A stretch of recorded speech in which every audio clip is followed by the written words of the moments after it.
Hey guys, this is part 5 of the story. In this story, our favorite blonde is the wielder of Reincarnation, who also happens to be the Six Paths Sage's reincarnation. Don't forget to subscribe to the channel, like the video, and share with your friends. Now, let's begin. Training Ground 34, also known as the Forest of Death. It's Konoha's deadliest training ground, reserved only for Chunins and Anbu. The forest itself contains various monster and other deadly animals, from big spiders to gigantic bears and tigers. The Forest of Death is the traditional place for second round of every Chunin exam done in the Leaf. The Chunin exams are hosted in various countries and rotated. Every 3 years the Chunins happen in the Leaf. To everyone in Konoha, the Forest of Death, as the name says, it's hell in one place to don't come near. Obviously this doesn't apply to the crazy snake lady, also known as Enko. To her this place is her home away from home, and the reason she is always in charge of the second round. Of the original 200 applicants to the Chunin exams, more than half were failed in the first task. Now we are currently at the entrance of the Forest of Death. Alright maggots, welcome to my home, Training Ground 34, also known as the Forest of Death. Enko said I got the desired reactions from a few of the G9, which was fear as they should be. Even Chunin can't wander through the forest without getting hurt. Enko spotted Naruto and noticed he wasn't affected and decided to play a little game. Enko threw a kunai that was going to slightly cut his cheek, however the kunai simply phased through Naruto and hit the ground. Naruto got a worried look and very quickly in a panic began checking himself with his hands to see if he was in one piece. Oh good. I'm not a ghost, Naruto said and smirked when he saw everyone's looks of disbelief. Enko vanished in a blur and appeared behind Naruto with a kunai at his neck. You seem confident. It kids like you who get killed first, Enko said, pressing her body against his back and licking his cheek. He nodded, his eyebrow twitched, was about to juke the bitch away from Naruto when she saw him smirking. Naruto dissolved into a bunch of black crows that flew away and started circling Enko. The crows flew towards her and quickly turned into shuriken heading to Enko. Genjutsu. Kai, Enko thought, and flared her chakra, making the shuriken disappear. She looked around and found Naruto not far away smiling at her. Genjutsu, not bad brat, she said, and you don't seem scared of the forest, Enko stated. Meh, those things are nothing compared to the furball, Naruto said, and Enko snickered. He had to have balls to call the Kyuubi furball. I told you I am not a furball, Kurama yelled inside his mind. Actually you kind of are. You have fur and it's so soft and cuddly, Naruto squealed in a fangirlish way. Kurama simply sweat dropped and cursed Takami why he had to end up in this vessel. Alright brats, let me explain how this works. See these, Enko said and showed everyone 2 scrolls she had on her hands. These are the Earth and Heaven scrolls. Each team gets one. In order to pass this exam you must get the other and reach the tower, which is located in the middle of the forest. You have 5 days, Enko explained. What about food? Chaoji asked, panicking over the fact they would spend 5 days in a forest surrounded by monster. You can hunt if you didn't bring any supplies, Enko said. Also you need to sign these documents so that Konoha can't be blamed for your deaths, she concluded, and Fu shivered at the thought. Oh yes, there will be deaths. Just thinking about blood makes me jump for joy, Enko said in a far too happy tone. Enko proceeded to distribute the forms, and once everyone had signed and got their scroll, each team made its way to their respective gate. #, gate 10-5 minutes before start #. How shall we do this? Shino asked. They decided to define their plan before the exam began. How about we head straight to the tower? If we find any team we take them out, otherwise we can set traps for them at the tower, Naruto said, and Shino and he nodded. Shino, do you think you can keep up and run for 10 miles? Naruto asked. It should be fine, Shino replied. Okay, get set. 3, 2, 1, go. Enko said over the speaker, and teammate jumped into action, running through the gates and heading towards the tower. Kage Bushin no Jutsu, Naruto said, and appeared 15 clones. Divide into 5 teams and scout ahead while one stays behind to make sure we have a backup plan in case we fall into a trap, Naruto ordered, and 4 groups of clones ran in the front and to the sides while one group would follow behind them. Hinata, use your Byakugan just to make sure no one bypasses my clones, Naruto said, and Hinata nodded, activating her Byakugan. Naruto also extended his senses and Shino used his bugs. Teammate were, among other things, tracking experts, so nothing came close to them without they knowing. They ran through the woods until Naruto got a feedback from one of his clones. Aim team 100 meters ahead, Naruto said, and everyone approached with caution. Teammate stealthily approached the unsuspecting aim team. Naruto and Hinata took a Fusenbon, and with the precision of an surgeon they placed the 3 members into a death-like state by hitting them in the neck with a Senbon. They reached the fallen aim team and went through their bags until they found the Earth Scroll. Nice, just the one we need. Let's go to the tower full speed. If you can't, I'll carry you, Shino, Naruto said, and Shino shook his head. They were heading to the tower at full speed when teammate sensed a massive chakra spike. That is no G9. And no Jinchuriki, Naruto said, and the team came to a stop looking to where it came from. I'm going to check it out. You guys go to the tower, you have my Hirashin marker if you need help. Once I'm done I'll teleport to your location, Naruto said. Why? Hinata asked. It might be one of ours that is in trouble, Naruto replied and prepared to jump away. Be careful, Hinata said. It kissed his cheek for luck, she said. Don't worry, Naruto replied and jumped into the woods. Seconds later he was gone. Hinata sighed and the rest of teammate was heading to the tower. Naruto was running towards the location of the chakra spike when he sensed 2 presences near him. He checked their chakra levels and found that one was around Jonin while the other had Kage levels reserves. He recognized the Jonin's chakra, it was Enko. However, the other was unknown. He never felt the chakra anywhere in the leaf, and there wasn't anyone in the village with that much amount of chakra except himself and the Hokage. Naruto approached them with extreme caution. He could hear them talk and Enko seemed angry and scared. Enko scared was not a good thing. "Ah, Enko-chan, how you've been?" the other voice asked in a mocking tone. "What are you doing here, Orochimaru?" Enko asked, spitting his name. Orochimaru. Shit, Naruto thought as he continued to observe and jump in if necessary. "I was just dropping off a gift to a promising G9, Orochimaru cryptically said. "You didn't?" Enko rhetorically asked. "Why so mad, Enko-chan? Didn't you like my gift?" Orochimaru asked. Enko got enough of his. She drew a kunai and rushed him. Orochimaru placed his hand in the tiger seal and activated her curse mark, making her fall onto the ground screaming in pain. "You forget your place," Orochimaru said. "Sen'i Jashu," Orochimaru said and extended his arm towards Enko, sending a couple of snakes to bite her.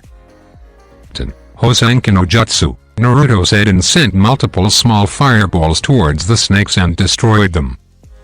Naruto jumped in between Orochimaru and Enko. He approached her and noticed she was clutching her neck. Naruto saw that in her neck was a strange mark that seemed to glow. "Curse mark," Naruto thought. My little G9 came to her rescue. "How cute," Orochimaru said in a mocking tone. "Any ideas, Fox?" Naruto asked. "That snake must be here for some reason. Any real fight here would attract too much attention.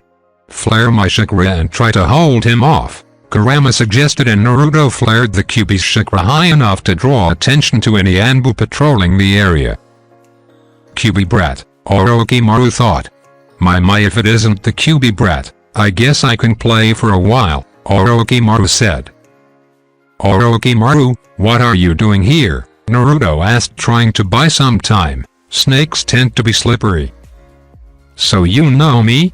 I'm honored," Orochimaru said, chuckling. "I'm here to leave a small gift to the Uchiha," he said. "Gift?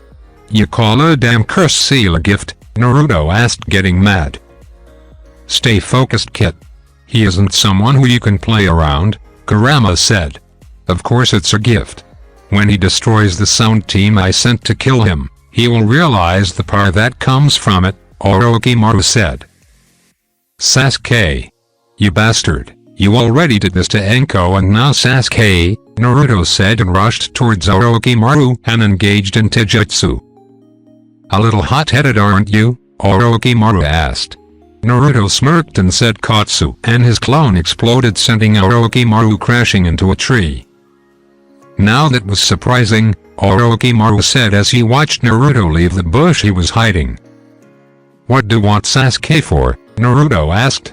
I simply wish his eyes, Orochimaru said. The Sharingan? Then it would be wise to hide mine. I don't want a pedophile after me, Naruto thought, and once again rushed him for a taijutsu battle. Orochimaru simply dodged every single attack Naruto did by bending his body to unnatural angles. Is this it? Orochimaru asked in a taunting tone. It's time for the big guns, Naruto thought, and took a whole different stance. He activated his yams and hid it. His face was completely emotionless with his cold blue eyes staring into Orochimaru. Karyudan no Jutsu, Naruto said and sent fire bullets to Orochimaru, who simply dodged them all. Naruto decided to use a wide-range attack. He made a cage bushin and both said, Ryuken no Jutsu, Futen, Datopa. The result was a big wide area of effect stream of fire that rushed Orochimaru and torched the surroundings area. Enko just watched in wonder. There were some jonin what couldn't even do these without passing out from chakra exhaustion. The fire died down and Naruto watched Orochimaru as he slowly crumbled away until he poofed in smoke, revealing it to be a Kawarimi. Naruto searched around and sensed Orochimaru just in time to jump away from a hand that shot out of the ground trying to catch him. Orochimaru resurfaced and Naruto appeared behind him as well. Reikiri, Naruto yelled as he rose from the ground and went to stab Orochimaru through the chest. Orochimaru didn't expect such a technique from a Genin and quickly got out of the way, however he wasn't fast enough and the Reikiri managed to chop his right arm off. This brat is dangerous, if I hadn't dodged he could have killed me, Orochimaru thought as he observed Naruto, who wasn't even showing signs of stopping. My, you were really something. It's a shame you can't be my next vessel, Orochimaru said as he opened his mouth to inhuman proportions and spited out another Orochimaru, leaving the skin of the old behind. What the fuck are you? Naruto asked, getting a little disgusted as Orochimaru just spited himself from inside himself. It's been fun but I must go now, see you around, Orochimaru said and sank into the ground. He decided to leave as he sensed two groups on Anbu incoming. Naruto turned to Enko, who had an amazed look on. You okay, Enko? He asked. Holy shit brat, that was amazing, Enko yelled but quickly recoiled in pain just the Anbu dropped by, accompanied by the Sandaime. Naruto-kun, what happened? The Hokage asked. He was wearing his full battle gear that primarily consisted of a full tight black bodysuit with metal shields in his arms and legs. Orochimaru is here and I think he activated Enko's curse mark, Naruto said, and the Hokage's eyes widened. What is doing here? The Hokage asked to himself but loud enough for Naruto to hear. He's after the Sharingan of Sasuke. I believe he gave him the curse mark as well, Naruto explained, and the old man sighed. His prodigy of a student turned to be his greatest mistake. Take Enko to the hospital, the Hokage said, and the Anbu vanished. Naruto to have the scrolls, he asked, and Naruto nodded.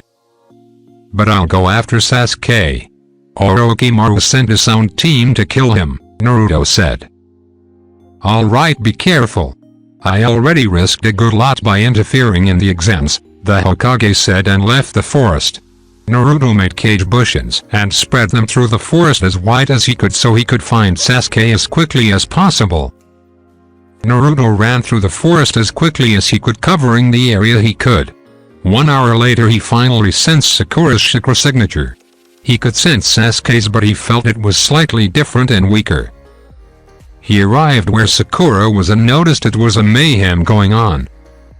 Sakura was on the ground with her hair cut in half and multiple kunai wounds. Lee was also there, but he bleeding from his ears and a few bruises. Team 10 seemed to be trying to hold off the sound team, but to no avail, and finally Kiba, who was in the ground apparently knocked out, called.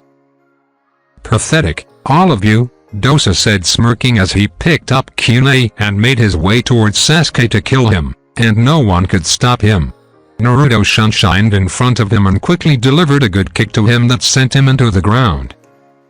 Everyone was happy to see that someone had arrived to help, even if it was Naruto. "Another one, these guys just keep coming," Zaku said, getting pissed off.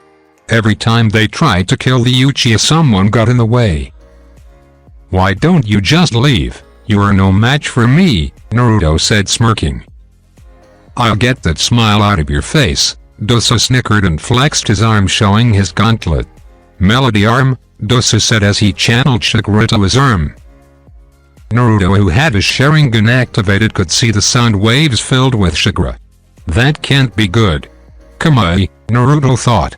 Dosa sensed as the waves traveled the air and hit Naruto, only to do nothing.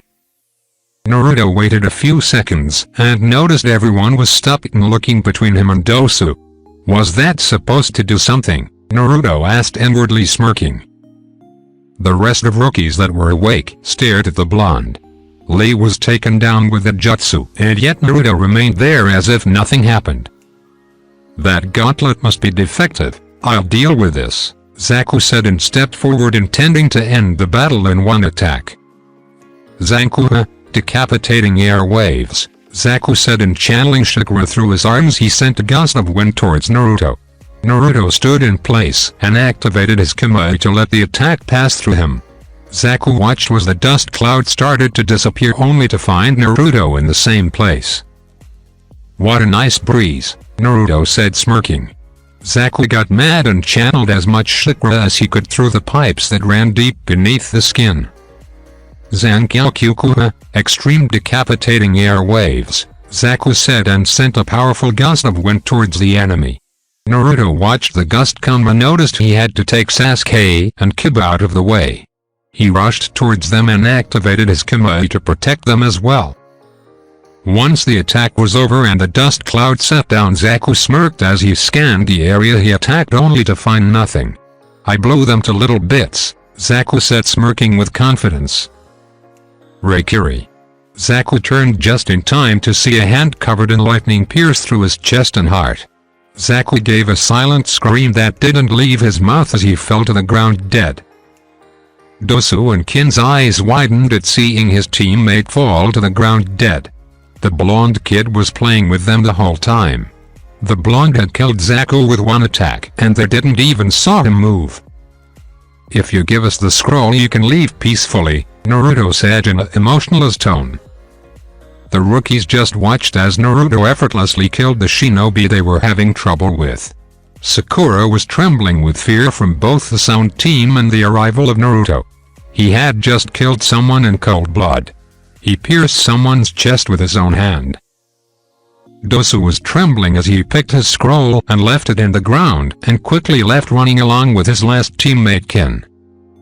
"How nice of you to join us, Neji," Naruto said as he sensed the teammates of Lee arrived at the scene. "What happened here?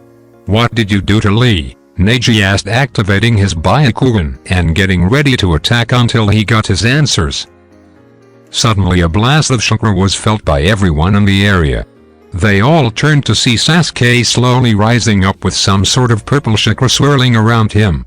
His body was covered in some sort of black tattoo. "Yes. With this power I'll kill him," Sasuke said to no one. He could feel the power coursing through his body. A gift from Orochimaru. Sasuke looked around for someone to test his new powers in and quickly locked eyes with Naruto, who was standing near a dead body. "Naruto, fight me. I want to test my new powers," Naruto commanded, and quickly rushed Naruto and engaged in a taijutsu battle. "Sasuke couldn't stop this," Sakura said, crying in the ground. This was all too much for her. She had to defend Sasuke and Kiba and got crushed. She watched as someone bit Sasuke in the neck and gave him some strange marking, and she was watching Sasuke apparently out of control. I don't have time for this. I can't allow him to use this curse mark any longer, Naruto thought. Naruto quickly outmaneuvered Sasuke and got behind, trapping him with his arms. Neji, do you mind? Naruto rhetorically asked. Neji smirked and got down from the tree. He arrived near the Uchiha, activated his Byakugan, and quickly knocked him out by closing a few key tenketsus. Naruto sighed. Now that everything is more calm, let's leave this place. Everyone has their scrolls? Naruto asked, and everyone nodded. Okay, everyone touch a part of me and let's leave, Naruto said, and they just stared at him. He wanted them to touch him. What do you mean touch you? Neji asked, narrowing his eyes. Just place a hand on my shoulder or something like that. Neji, pick up Lee. Sakura, pick up Sasuke and Kiba, Naruto said, and everyone got ready around Naruto. They all vanished, and in what seemed to be an instant they all dropped down near the tower where Hinata and Shino were sighted waiting for Naruto. Geez, teleporting so many with me really takes a good chunk of chakra, Naruto thought as he regained his breath. Naruto, Hinata said, rushed to check him. What happened? She asked. Team 7 got ambushed by Orochimaru, he replied, and she gasped. Naruto, how did you bring us to the tower so fast? Tenten asked curiously.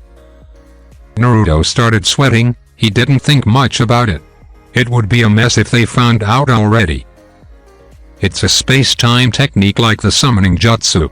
I can teleport to Hinata, Naruto explained, hoping they would believe in him and not ask too many questions.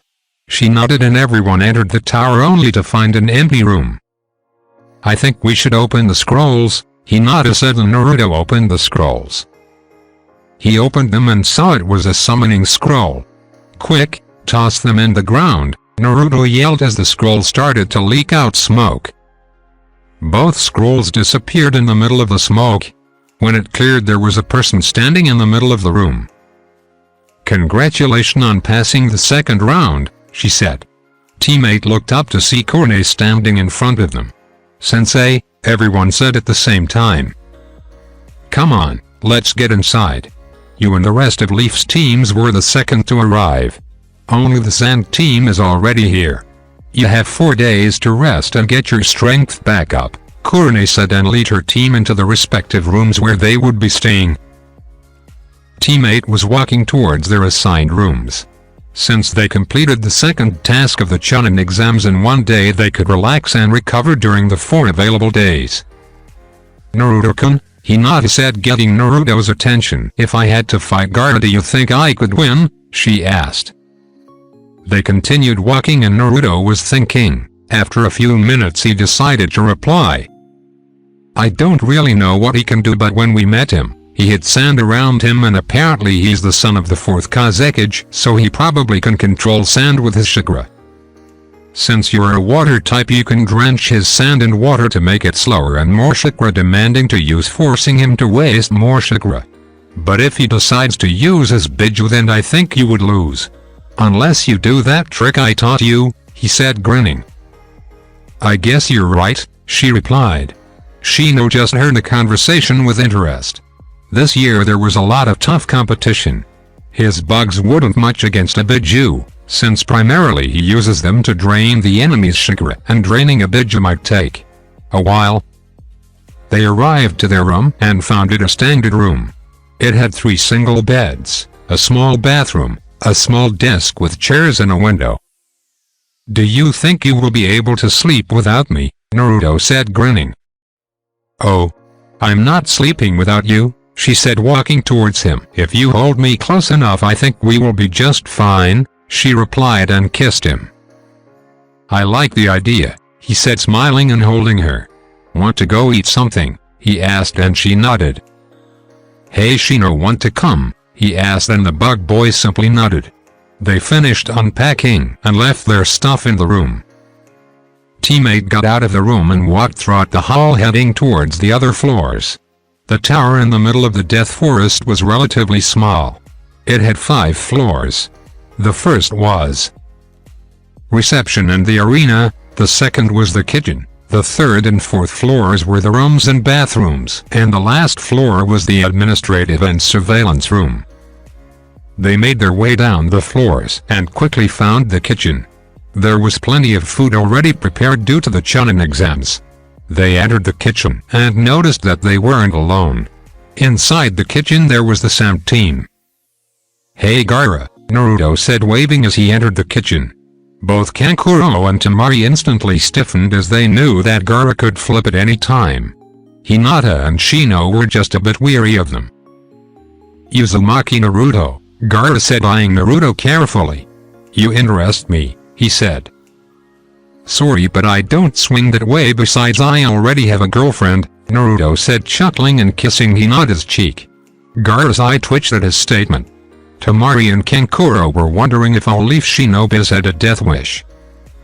"Mother will have your blood, and then everyone will acknowledge my existence," Gaara with a sick smile. "Mother, you do realize Shikaku is male, right?" Naruto asked. "And you don't have to kill to have people noticing you," he finished. "It doesn't matter, once I kill you I shall forever prove my existence," Gaara said. "You want people to acknowledge you, then find people to protect.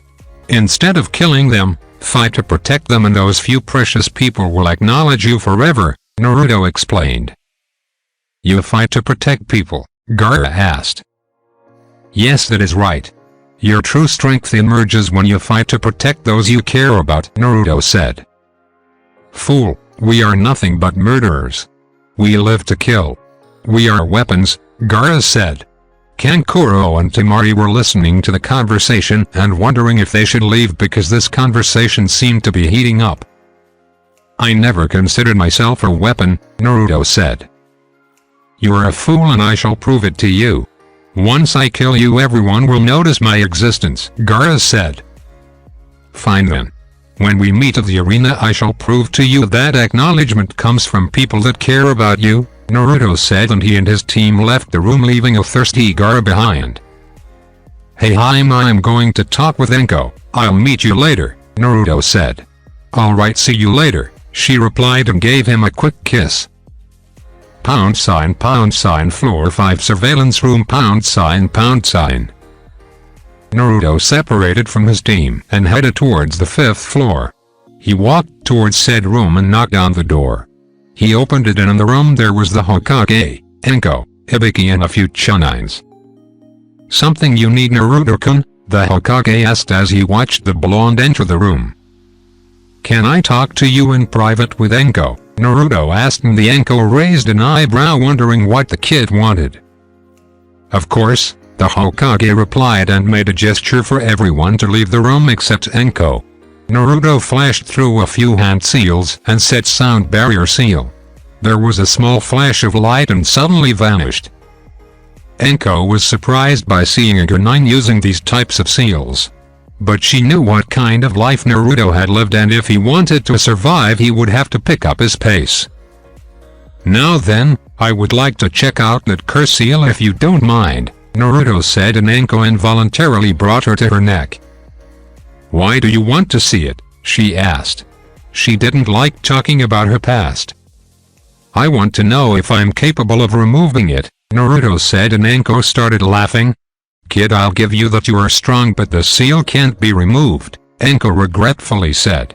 "Any seal can be broken," Naruto said. "Have faith. Besides, it doesn't hurt to try." "Come on, Enko, you don't know, but Naruto is a seal master," the Hokage said. Enko raised an eyebrow and watched him carefully. "You were telling me this kid is a seal master? The only one in the leaf is Jiraiya of the Sannin, and even he already tried," Enko said. "Yes, is telling you the truth. He already provided our village with a few seals of his own. Improve exploding tags, remotely detonated tags, and his own creation flash tags," the Hokage explained. Enko still had her doubts. "I'll make a bet with you. If I can't remove it I'll pay you an all-you-can-eat at the dango shop. However, if I can remove it you do the same for me in the ramen stand," he said, grinning. "Fine," Enko said, sighing, and removed her coat so Naruto could more easily have access to her curse mark. Naruto activated his Sharingan to perfectly memorize the seal. He placed his fingers on the curse mark and channeled a bit of chakra. He noticed the mark slightly glow and made Enko slightly wince. It must be tuned to Orochimaru's chakra signature, Naruto thought. Enko, I need you to activate the curse seal please, Naruto said and stayed watching her chakra network carefully with his Sharingan to notice the changes. Fine, she replied. Enko channeled chakra to her curse seal and it began spreading across her whole body. Black markings were originating from the seal and spreading across her skin reaching the whole body. Naruto watched carefully with his Sharingan, analyzing every small change. Interesting, Naruto said and closed his eyes. What do you think, Kurama? Can't we force your chakra into the seal to break it? Naruto asked. Forcing my chakra would destroy the cursed seal but would most likely badly poison her. She wouldn't survive without a very good medic around, Kurama replied. Naruto opened his eyes and saw both of them staring at him.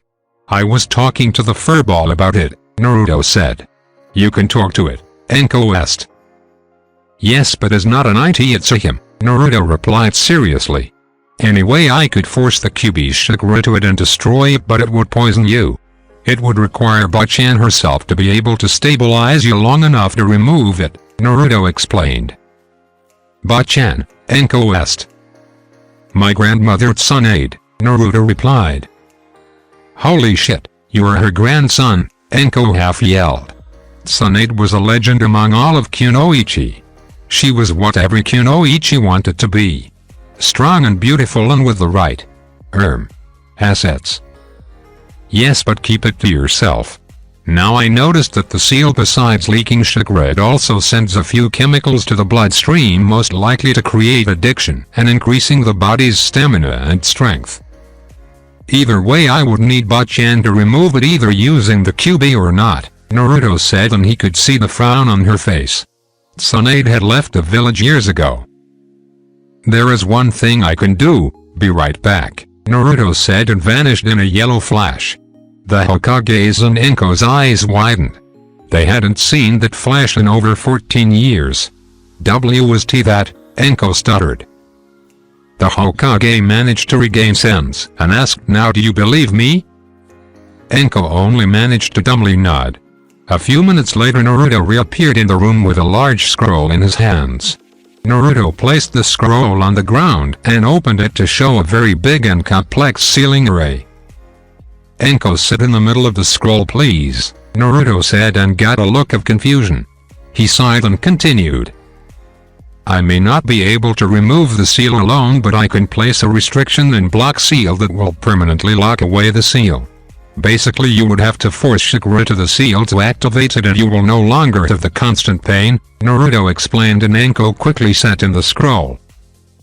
Alright, let's do it, Enko said, getting ready for the constant pain to leave her. It may hurt a little bit while the seal is applied, Naruto said.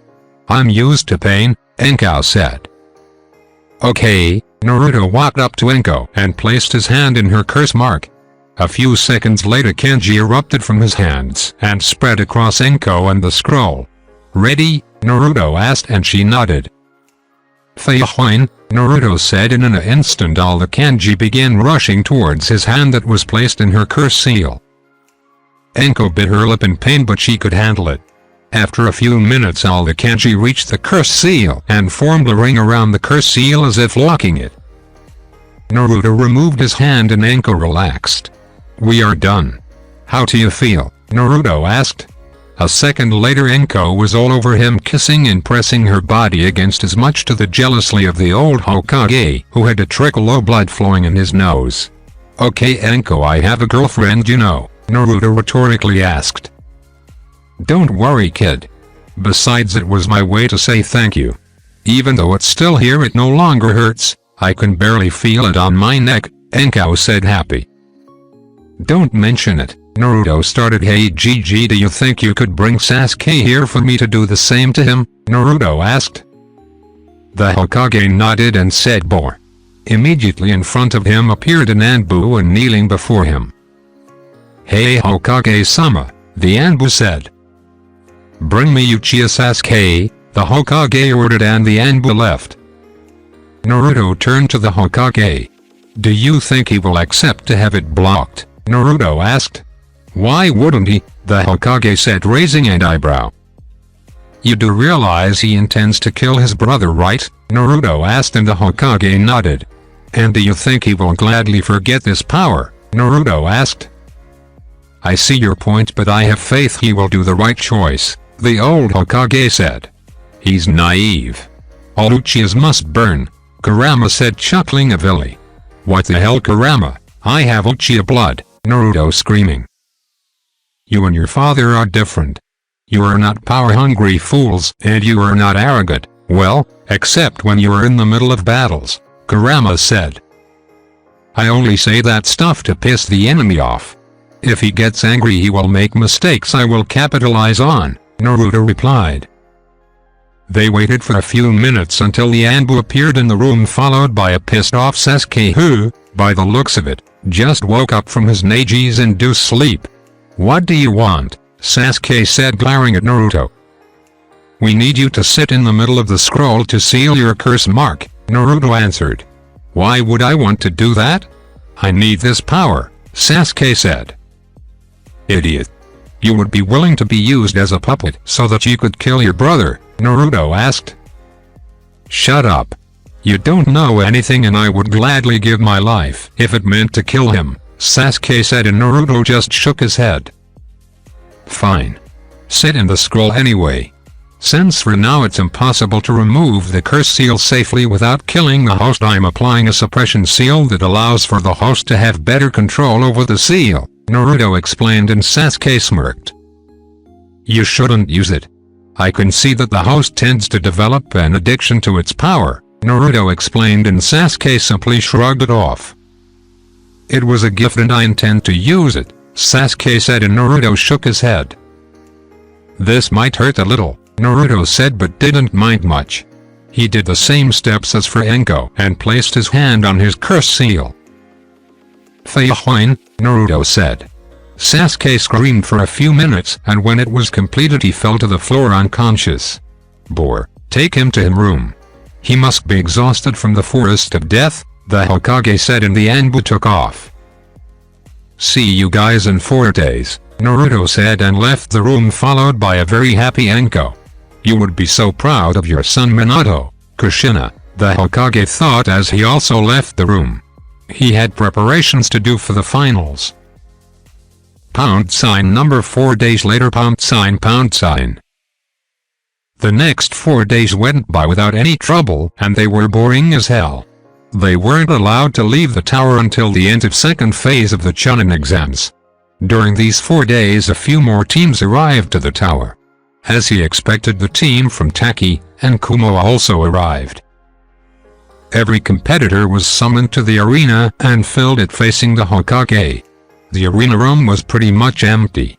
The room had a giant statue with a shinobi doing the ram hand seal. There were 2 balconies, one in each side of the room for the spectators. Behind the statue was a big electric board. "First, I must congratulate you all for passing the second round of the Chunin exams," the Hokage said, and a few smirked, thinking they were the best. "Now the Hokage started, but was interrupted by another shinobi. "Do you mind if I continue, Hokage-sama?" said Shinobi asked, and the Hokage shook his head. "My name is Gekko Heiei, and I'm the proctor of this part of Chunin exams," Heiei said. He had short brown hair and dark markings under his eyes. Even though he was a young man, he had pronounced lines under his eyes as well as an unexplained chronic cough that plagued him. He wore the standard Konoha shinobi outfit, complete with a forehead protector that he wore as a bandana, flak jacket and regular shinobi sandals. He also carried a katana with a rectangular handguard strapped over his back. "Before we can proceed we will need to have preliminary matches," Heiei said, and the Genins erupted in protest. "What do you mean by preliminary matches?" Kiba asked. "We didn't expect this many people to pass the exam, so we have to thin out the contestants. During the third phase of the exam, many nobles will assist the matches and their time is precious to not be unnecessarily wasted. Hayate explained, and a few were against it. Why should we risk our lives for this? Someone yelled. I think you misunderstand the meaning of the Chunin exams, the Hokage said, and everyone turned to face him. The Chunin exams are used to promote promising genins to Chunin, however there is somewhat of an underlying objective. The Chunin exams are a substitute for war and to prove that the country that is competing is strong. The strength of a village is the strength of their shinobi, and the strength of their shinobi only flourishes in life and death battles, the Hokage explained. By having shinobi compete in the Chunin exams, the country can prove their strength, which will award them a higher number of missions bringing more wealth to the village, the Hokage concluded. Before we begin, is there anyone who wishes to forfeit? Hayate asked, and no one stepped forward. Very well, we shall begin now. The match ends by either knockout, death or impairment. If I declare the winner, the match ends immediately. Understood, Hayate said, eyeing them seriously, and everyone nodded. The names will appear on that electric board randomly, Hayate explained as the board started shuffling through names. Since we have an odd number of contestants, one of you will advance immediately to the third round of the Chunin exams, Hayate explained as the board went random names. Sabaku no Kankuro will have a free pass, Hayate said. Lucky. I can go to the finals without showing my skills, Kankuro thought. The board started going through new names until it stopped. Will Uchiha, Sasuke, and Renazumi step forward? The rest of you please go to the balconies, Hayate explained, and everyone left the arena except Sasuke and Azumi, who were staring at each other. Pound sign and the balcony pound sign.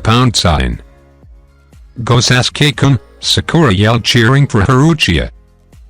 Might as well see if I learn anything, Naruto said, activating his Sharingan, and proceeded to analyze the matches. Pound sign Uchiha Sasuke vs Renazumi pound sign.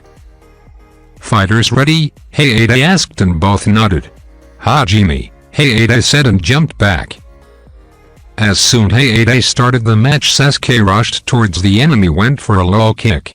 As Sasuke expected, Azumi jumped up, and Sasuke took this opportunity to quickly continue his rotation and placing a kick in Azumi's stomach, making him fly to the ground. Give up, you are no match for the Uchihas, Sasuke smugly said. Azumi slowly got up and cleaned his lip that got busted when he crashed into the ground. Azumi, angered by being bested in that little skirmish, quickly made hand seals and said Doten, earth spikes, slamming his hands on the ground. The ground in front of Azumi rose slightly and threw a few rock spikes at Sasuke with moderate speed. Sasuke quickly dodged all of them and yelled Ten, Hosenki no Jutsu, and sent multiple small fireballs towards the enemy. Azumi didn't have the skill to dodge them all and took one to his left leg and another to his shoulder, leaving him in the ground slightly burned and in pain. Winner, Uchiha Sasuke. Medics, Hayate said, and Sasuke smugly smirked and made his way up to the balcony near his team while medics went to heal Azumi. Didn't even need Sharingan, Sasuke thought. Congratulations Sasuke-kun, Sakura said with stars in her eyes as she watched her beloved Sasuke-kun making his way up the stairs. At least the only fangirls that are here are Ino and Sakura, Naruto said, and got glares from both Ino and Sakura. You know Naruto-kun, I'm a fangirl, she said, and Naruto rose an eyebrow. You are? Kurone asked. Of course.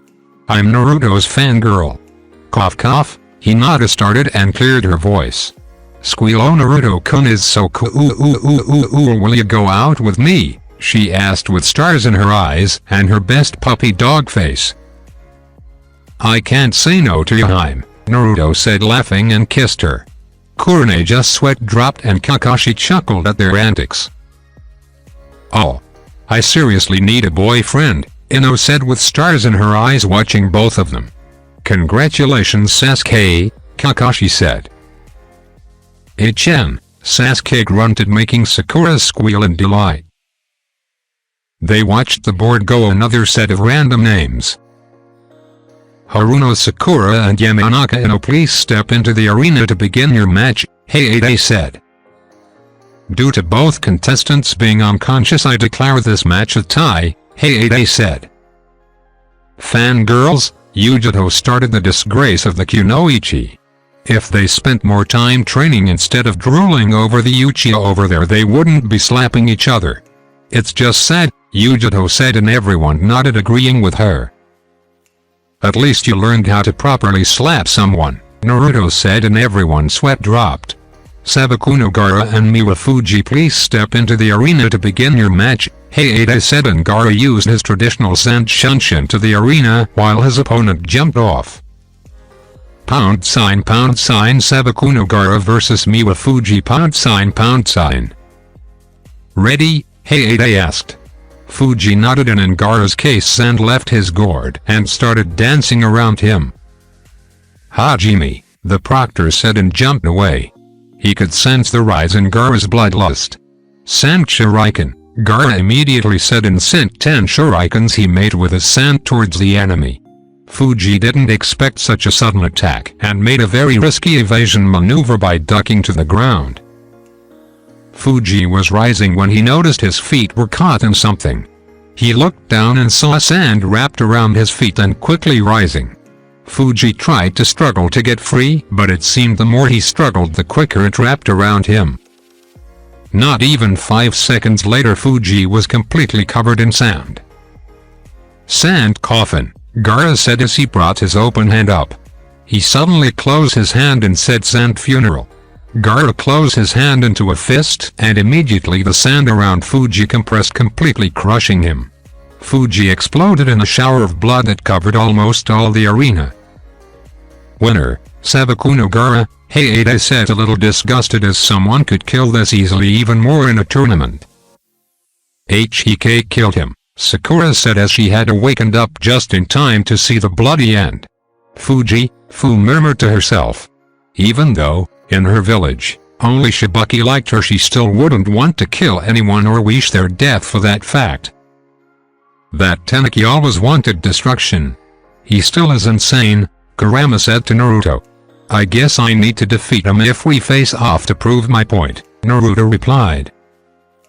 Uzumaki, you will be mine, Gaara almost yelled, pointing to our favorite blonde standing in the balcony. I already told you I don't swing that way, Naruto said, and that phrase pissed Gaara off as she shot a wave of sand towards him. Naruto watched the sand came to him, and before anyone could react, the sand wrapped around him and immediately crushed him. Naruto, Kakashi yelled, and watched his little brother getting crushed to death. Gaara smiled as he finally got this precious blood offering to her mother. He quickly removed his sand to show an untouched Uzumaki. Naruto. Did you do something? Naruto asked. The reactions were very different. Kakashi sighed in relief. Temari and Kankuro had their jaws on the floor as they saw the blonde unhurt. Yujito stared at the blonde suspiciously. To her he was truly an enigma. Naruto made a quick CLS Shanshin and landed right in front of Gaara. He proceeded to plant a very firm kick in his stomach and sent him flying to the wall.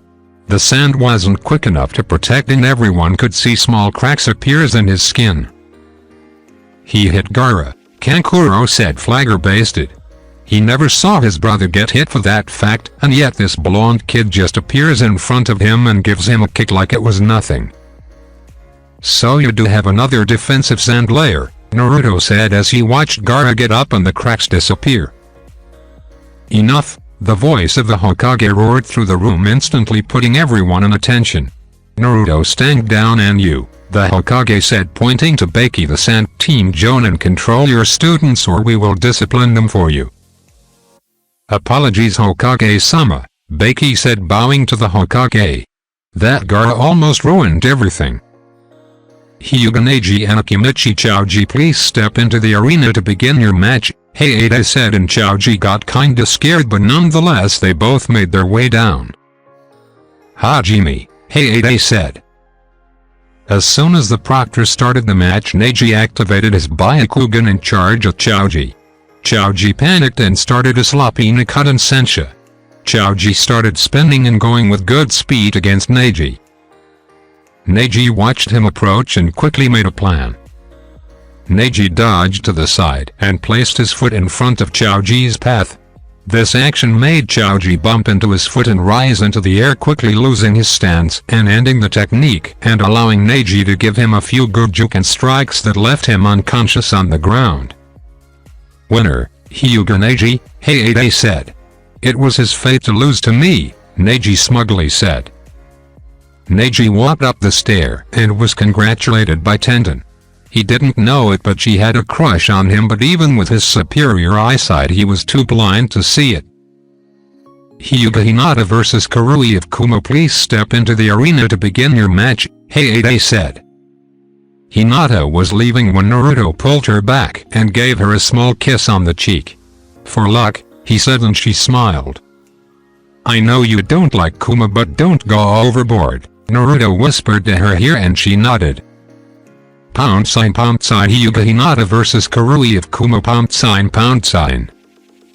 Ready? Hayate asked, and seeing both nod he said, Hajime. My lucky day, I get to face a Hyuga, Karui said, and got a confused look from Hinata. What I mean is that the Hyugas specialize too much on Taijutsu. If I keep my distance you can't do anything. I wonder why our former Raikage wanted your bloodline so much, Karui said. Hinata frowned. You know, I was the one that was kidnapped the day, she said, and Karui raised an eyebrow. So that means that you are the heiress. My lucky day, I get to kick your ass and prove that the Hyugas are worthless, Karui said, smirking. Hinata chuckled sadly. I'm no longer the heiress, or a Hyuga for that matter, Hinata replied. I don't understand, Karui said. What I meant is that I no longer belong to the Hyuga clan. My father deemed too weak to be the heiress of the clan, so he branded me with a cage bird seal and disavowed me from the clan, Hinata explained, and a few on the stands gasped. #sign balcony #sign. That's cruel, to leave your daughter because she's weak, Tano said. She wondered what would happen if that happened to her. Kurone seethed her teeth. When she found out, she wanted nothing more than strangle the Hiyashi. To do that to his own family, no wonder he sent his own brother to his death. #sign Hyuga Hinata vs Karui of Kumo #sign. Karui didn't say anything. She never knew that the Hyugas would be so cold and uncaring. She heard about that they were arrogant and stoic, but this was a new low. In the end, I should be grateful to you, Hinata started, and seeing Karui's confused look she continued, if you didn't kidnap me, Naruto-kun wouldn't have saved me, and maybe my father would never have expelled me. The last few years I've spent with Naruto-kun were my happiest time. My father never showed love or compassion of any sort, so I guess in the end everything worked out for the best, Hinata concluded, showing a small yet true smile. Naruto-kun, you mean that blonde kid? Karui asked, pointing to our favorite blonde watching in the balcony. Why are you calling me kid? We are the same age, Naruto stated from the balcony. Yes, he was the one that found me when I was being kidnapped and managed to hold off and eventually defeat my kidnapper, Hinata said, and Karui's eye widened. But you were 6 years old. How can a 6-year-old child kill a Jonin? Karui asked in shock. Everyone who heard took a while to assimilate and turned to face the blonde. Naruto sighed and answered, that is what happens when people underestimate me. Even though I was 6 years old, I already was G9 level, and I am very sneaky. He underestimated me and paid the price, Naruto explained, and the audience slowly nodded. Hinata smiled, remembering all the fun they had since she started living with him. Teaching him proper manner at the table, smacking him with a pillow so he could wake up, hiding his ramen, helping him with his pranks, training with him, watching the night skies and sunsets with him, living with him, sleeping next to him and kissing him. You did mention that if you kept your distance from the Hyugas it would be fine, but with me that doesn't apply. I can assure you that I am a master at the Juken, but I didn't stick with only that, as I will show you now, Hinata said, and dropped to the basic Juken stance. "Ready?" Hinata asked. Then Kurui nodded and picked up her sword from her back.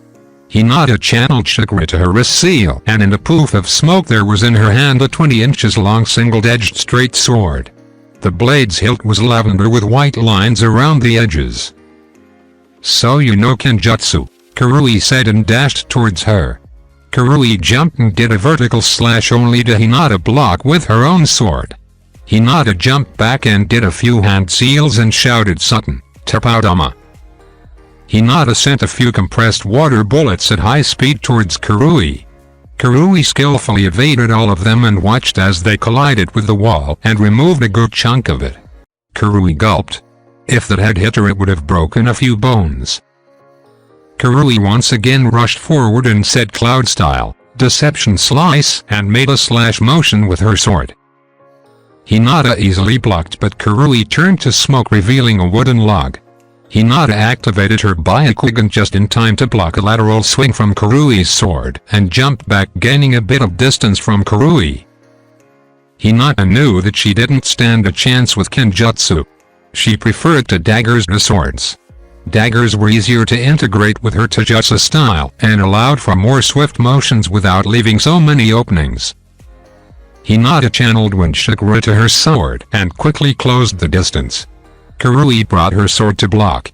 Wrong move, as Hinata made a few quick slashes and destroyed Kurui's sword, leaving it in pieces on the ground and Kurui holding the hilt. "What did you do?" Kurui asked, getting pissed off. That was her favorite sword. "After a few skirmishes I can tell that you are better at Kenjutsu than me, so I had to take care of that. I channeled wind chakra to my sword and destroyed yours," Hinata explained, and once again ran through hand seals and said "Sutton, Swishiha." Hinata expelled great amounts of water to the arena, completely flooding the grounds. Pound sign balcony pound sign. Not possible. That's an A-rank water jutsu. How can she have enough chakra for that? Kakashi asked out loud and turned to Kurone. "What have you been teaching them?" he asked. Kurone simply smirked. "I didn't teach them anything, all credits go for Naruto," Kurone said, and Kakashi turned to Naruto. "I told you I've been training since I was 5 years old. Hinata joined me when she was 7. The dead last and the shy girl was all a cover. Deception is a ninja's greatest tool," Naruto said, and everyone turned their attention to the arena. "Raidon, Kenjakia," Kurui said, and channeled Raidon chakra through her hands and released it through the water to shock Hinata. Hinata saw this and jumped up to break her connection with the water. She went through hand seals and said "Futen, Datopa," and sent a gust of wave that disrupted the lightning attack and made Kurui lose her balance.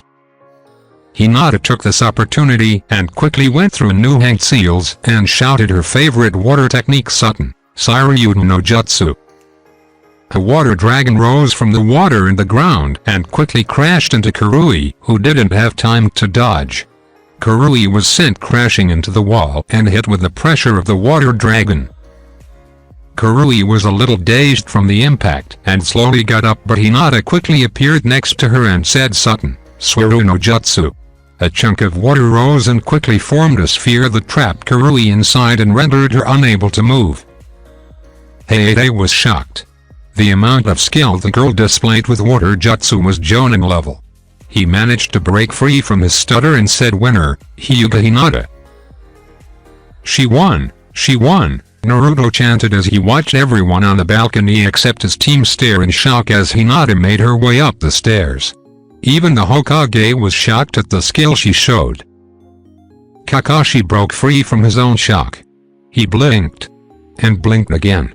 Kakashi approached Neji. "See, can you check her chakra levels?" he asked, stuttering. Neji activated his Byakugan and froze to what he saw.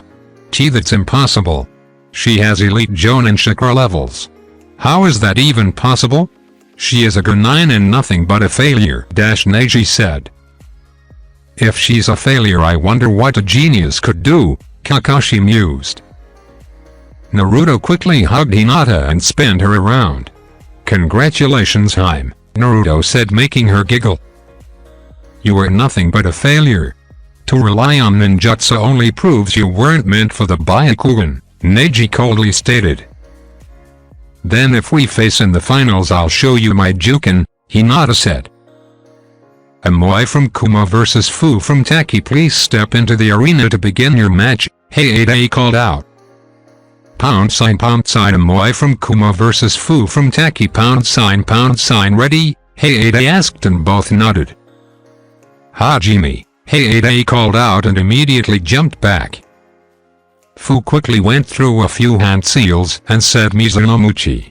Fu took advantage of the existing water and quickly made 4 water whips that grabbed Amoy's arms and legs and pinned him in the spot. Fu approached him from behind and placed a kunai at his neck. Yield, Fu said. Amoy tried to struggle to find a way to free himself from this binds but they wouldn't budge. I surrender, Amoy said. Winner, Fu of Taki, Hayate said. That was anticlimactic, Asuma said as he watched Amoy return to the balcony with his head low. To be caught off guard and defeated with a single jutsu, it was a shame. Man, those things are really tight, they wouldn't budge, Amoy said while sucking on his lollipop and shaking his head in disappointment. What affinity do you have? Naruto asked. Like most people in Kumo, I have lightning. Why? Amoy asked. You could have channeled lightning chakra off the whips, and since they are water they would most likely have weakened enough for you to perform a substitution, Naruto explained, and Amoy face-palmed. How come I didn't think of that? Amoy asked, and Naruto shrugged his shoulders. Naruto vs Abiram Shino, please come to the arena to begin the match, Hayate called out. Good luck, Shino, Naruto said, and he nodded. Thank you, but it's unlikely I will win, Shino stoically said, heading down to the arena. Well, he's excited, Asuma said. #sign Abiram Shino vs Naruto #sign. Ready? Hayate asked and both nodded. Hajime, Hayate said and jumped back. Immediately as Hayate said start, Naruto jumped into action and quickly closed the distance between her and Shino. Naruto jumped in the air and performed a drop kick. Shino brought both his arms up in X formation and blocked the kick. Shino quickly grabbed her leg and spinning threw her at the wall. Naruto twisted midair and landed gracefully in the wall like a cat would. Looks like Shino's taijutsu skill has increased, Kakashi said, surprised. Since Naruto and Hinata were more advanced, that gave me more time to focus on Shino. Also, his main weakness, as most long-range users, is taijutsu, so we tried to get him a defensive type taijutsu style, Kurone explained, and Kakashi nodded. Go Shino, kick her ass, Naruto yelled. Kurone just shook her head. Naruto could defeat her in a spar, and yet he still had a childish behavior. #sign Abiram Shino vs Naruto #sign. Naruto dropped from the wall and into the ground and crouched in all four like a cat getting ready to pounce on the victim. Shino eyed her very carefully and started releasing his bugs. Naruto saw the bugs heading towards her and shouted to Hosenki no Jutsu. Multiple fireballs crashed into Shino's bugs and engulfed them in flames. Naruto smirked but quickly dropped her smile when she noticed that the bugs were still coming as if nothing happened to them. How did you do that? Naruto asked. My main weakness is fire, since it can easily destroy my bugs, so I coated them with water chakra to protect them, Shino stoically explained. I guess I have to turn up the heat, Naruto said, smirking. Let's go Nibi, Naruto said to her partner. Right kitten, Nibi replied. Agaogaku no Jutsu, Naruto yelled and unleashed a big blue fireball towards Shino. This fireball engulfed the bugs and immediately turned them to dust. The fireball continued its path towards Shino. Doten, Doriaki, Shino said, and a small earth wall rose in front of him to protect him. The fireball collided to the earth wall and slowly but surely began to apply pressure. The wall didn't stand a chance with a Bija-powered fireball and began to crack until he collapsed. Shino saw the wall starting to crack and immediately jumped away. Naruto expected such, so she was there to greet with a fierce punch to his face. Yujito punched him, but he transformed into Bug's butt clone. Yujito thought as the clone she punched began to surround her. Yujito channeled Nibi's chakra, and one by one each of the bugs began to fall on the ground, killed by the Biju's extremely poisonous chakra. I surrender. She destroyed one of my hives and I'm low on chakra. It would be illogical to proceed. Shino breathing heavily. Winner by forfeit ni Yujito, Hayate said. # balcony #. You did good Shino, Kurone said, and he nodded. Yeah, it would be very hard to win against someone like her, Naruto said.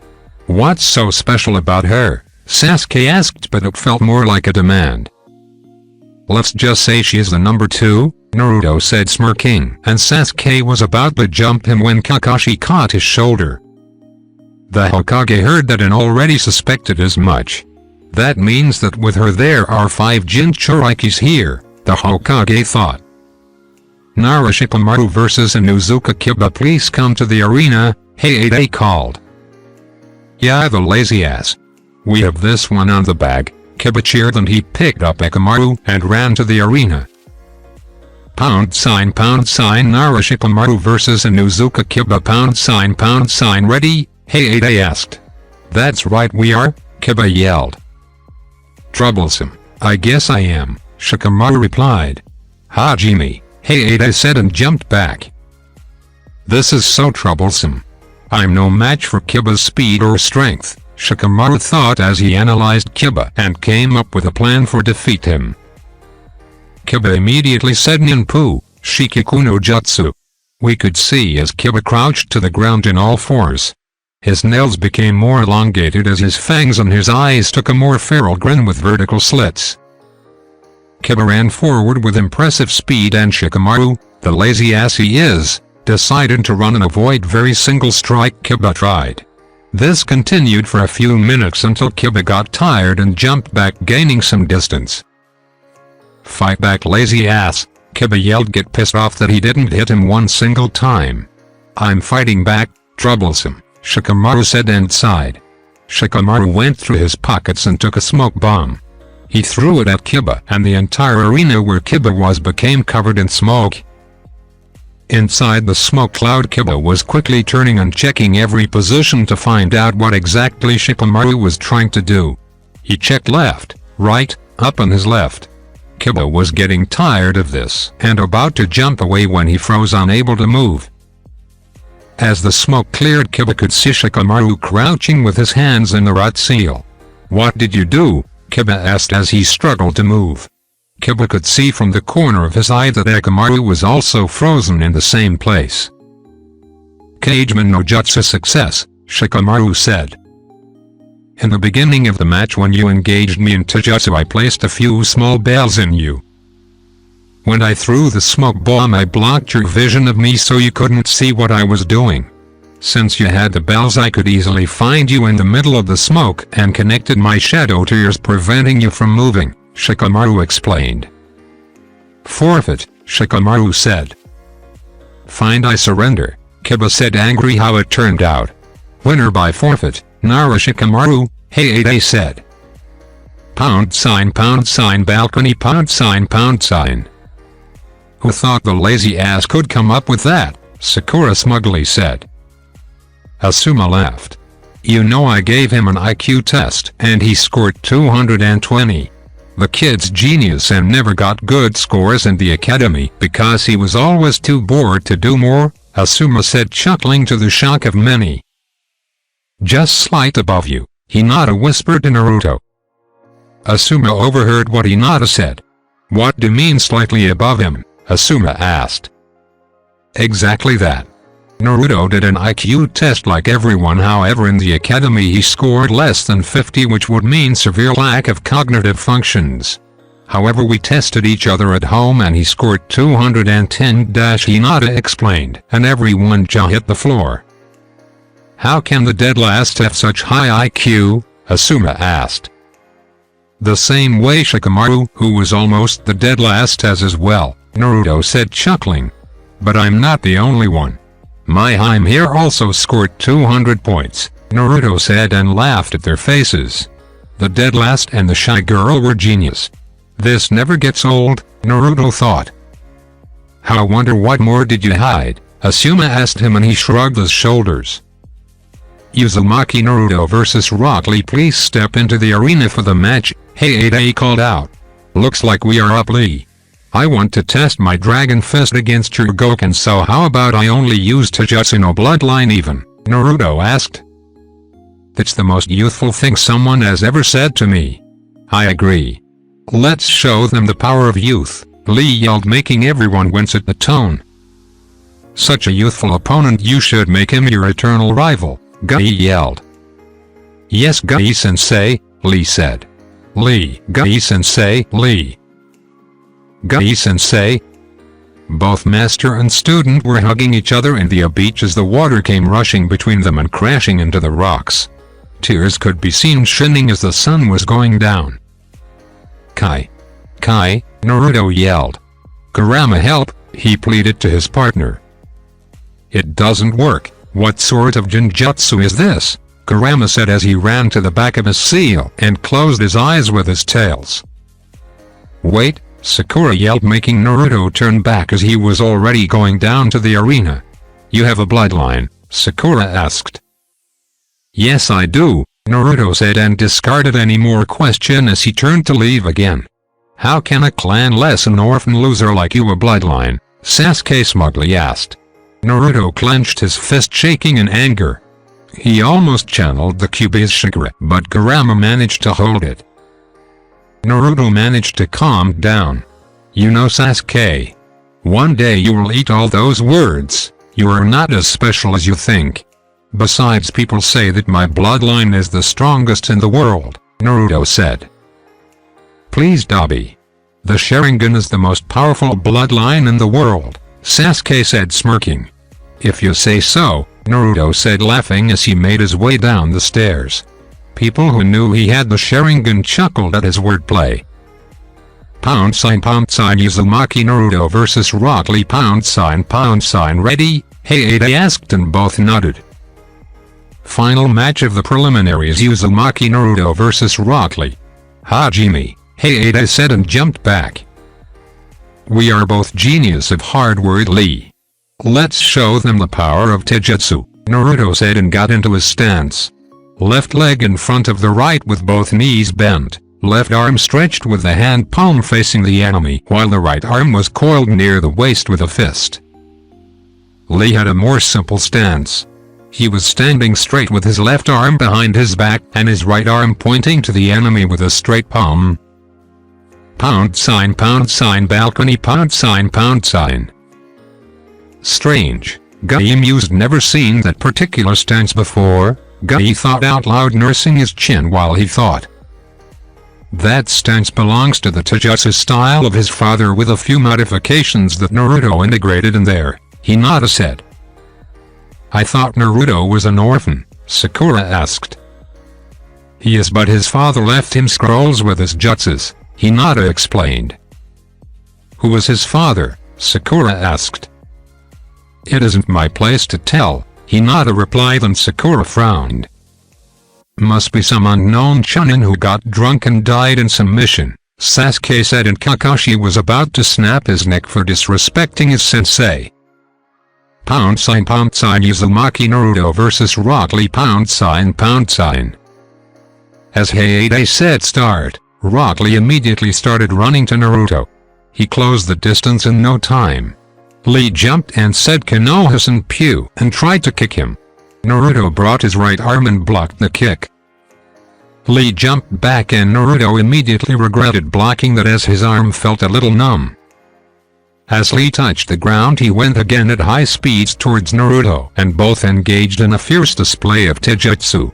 Due to the fact that Naruto could use chakra to empower his muscles, he had a slight advantage in speed and short bursts that were perfect for his quick counters.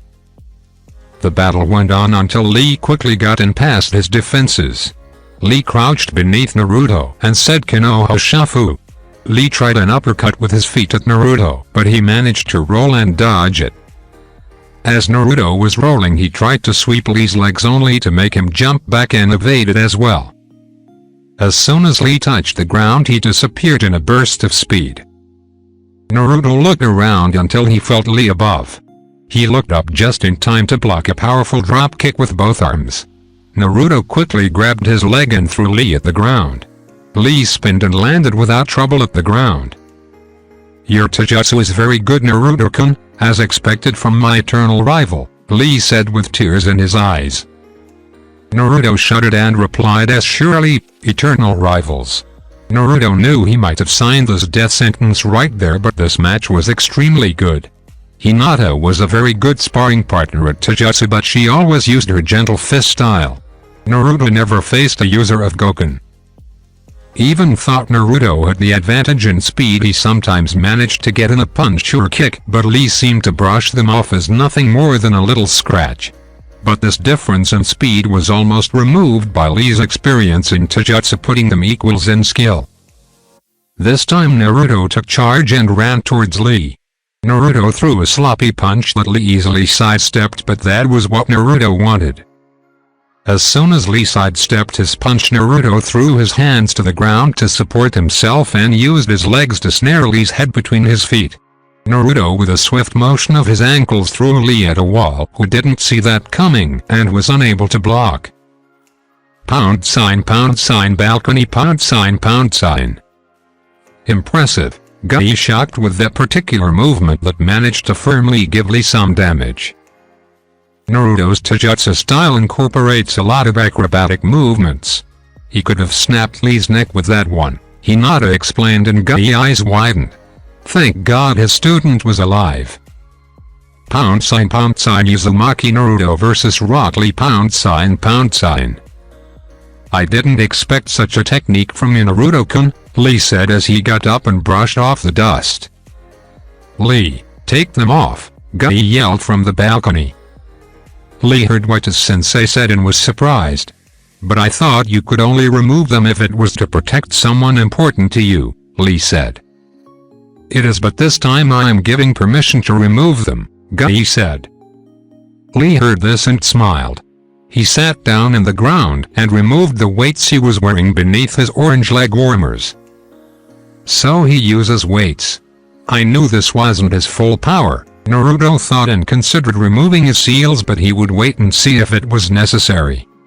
#, balcony, #. Just removing a bit of weight won't do anything, Sakura said.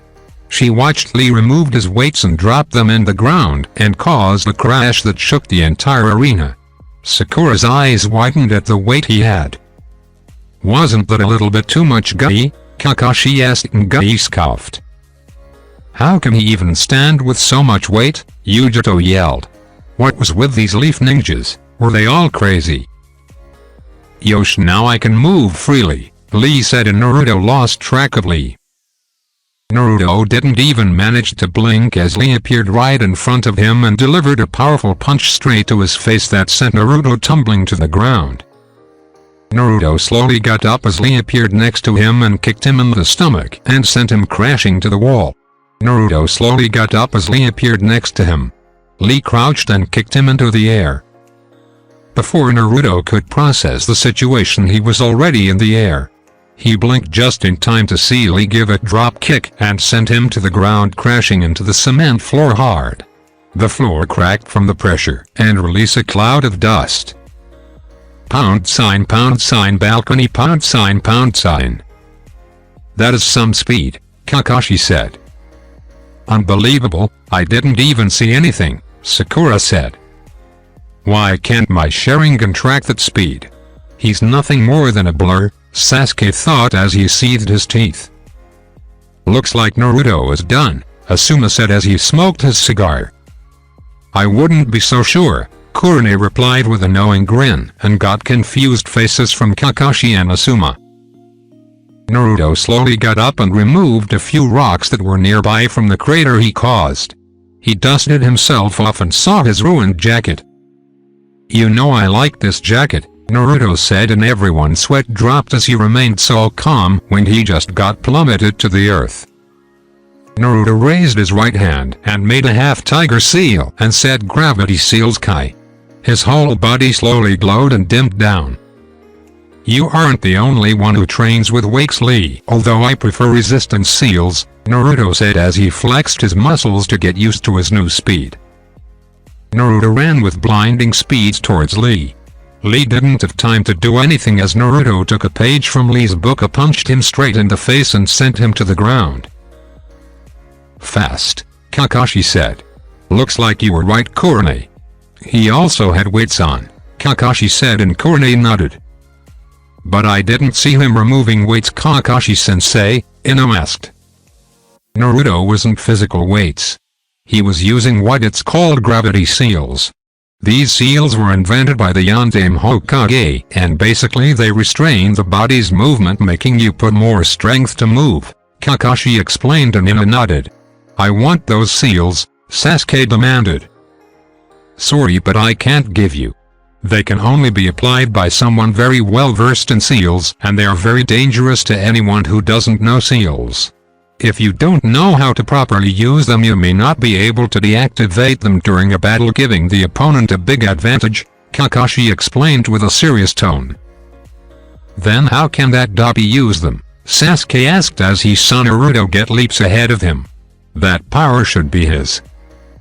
Apparently he's very good with seals and is seal master, Kakashi said, much to the surprise of everyone. Then I guess that Hinata was saying the truth about his IQ, Kakashi said, chuckling. Pound sign Uzumaki Naruto vs Rock Lee pound sign. They both engaged in a vicious taijutsu battle.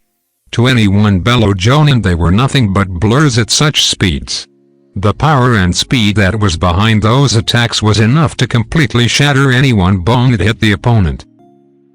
Every single punch or kick they gave, the opponent blocked it and sent a shockwave towards the whole arena. Lee disappeared in a burst of speed and quickly appeared behind Naruto and threw a punch.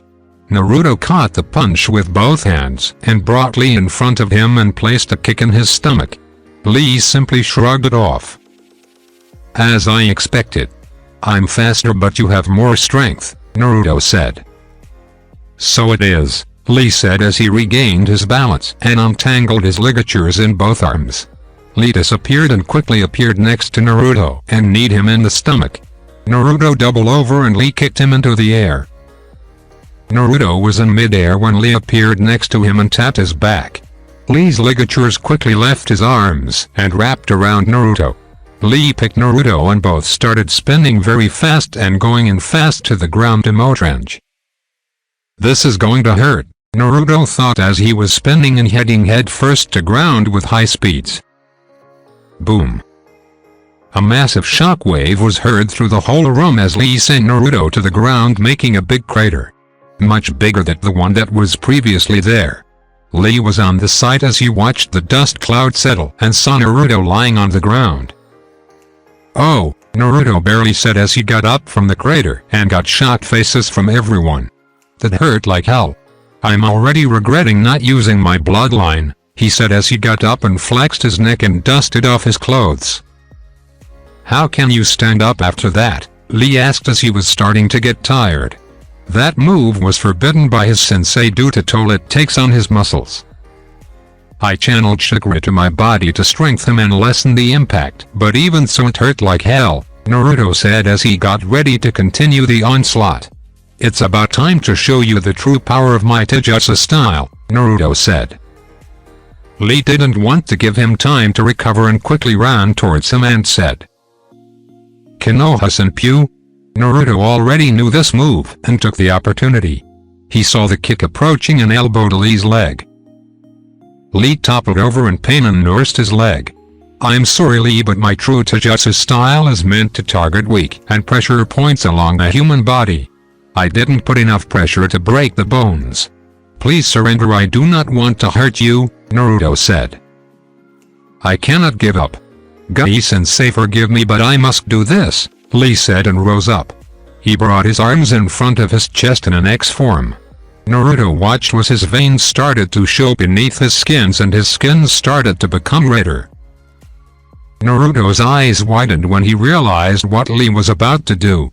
"Lee, you can't open them, this is getting out of hand," Naruto said. "I cannot give up, for this is my ninja way," Lee said. "Come on, Kai," Lee said as his veins started getting more defined under his skin. "Come on, Kai," Lee said and his started turning red. "Simon Kai," Lee said and a green aura could be seen forming around his body. "Shuman Kai," Lee said. "Toman Kai," Lee said and the air around him began to swirl around him due to massive amounts of chakra he was realizing. Pound sign balcony pound sign. "You taught him how to open the gates," Kakashi said. "Are you insane?" he asked. "I don't want to hear this from you. He can't use ninjutsu or genjutsu. Taijutsu is the only thing he has," Gai replied. "I can see the chakra around his body. This is amazing," Sakura said as she watched in wonder the power that was radiating from Lee. "I want you to teach me this, Kakashi-sensei," Sasuke said. "Never. The gates are extremely dangerous. There are 8 gates in the human body. If you open them all you temporarily gain a boost of strength that can surpass a cage, but then you die," Kakashi explained. "Lee is using them. Then that means is going to die?" Sasuke asked. "You die if you open the 8th and last gate. However, if your body isn't strong enough to handle the strain of lower gates you can easily die as well. This is why it is a very dangerous technique," Kakashi explained and Sasuke huffed. Pound sign Uzumaki Naruto vs Rock Lee pound sign. "You truly are amazing, Lee. But I can't lose here as well, and I promise only Taijutsu, which only leaves me this as my last trump card." "Come on, Kyaman, Simon, Shoman, Toman Kai," Naruto said and exploded with chakra. "What?" Kakashi yelled as he watched Naruto so easily open 5 gates. "How can he open the gates as well? He is crazy," Kakashi said.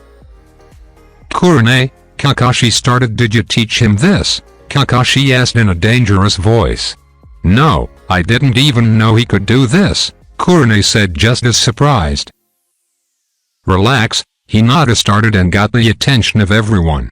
"He knows what he's doing. Anyone can open the gates as long they know where they are situated in the human body. I can open them as well.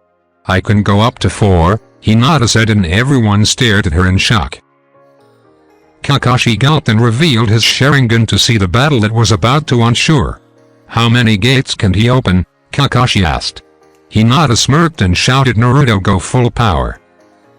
Pound sign Uzumaki Naruto vs Rock Lee pound sign.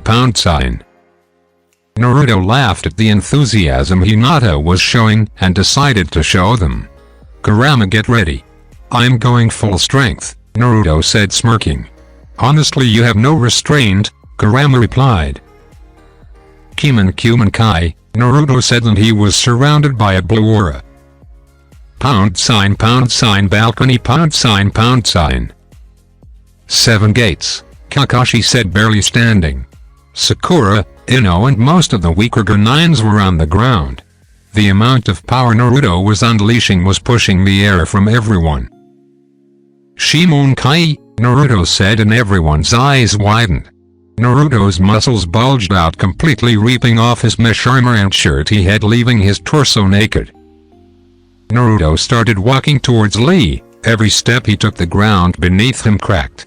His eyes were completely blue and his skin was red. He was sweating heavily, and that gave him a blue aura around. His hair was flowing in the air and lightly glowing.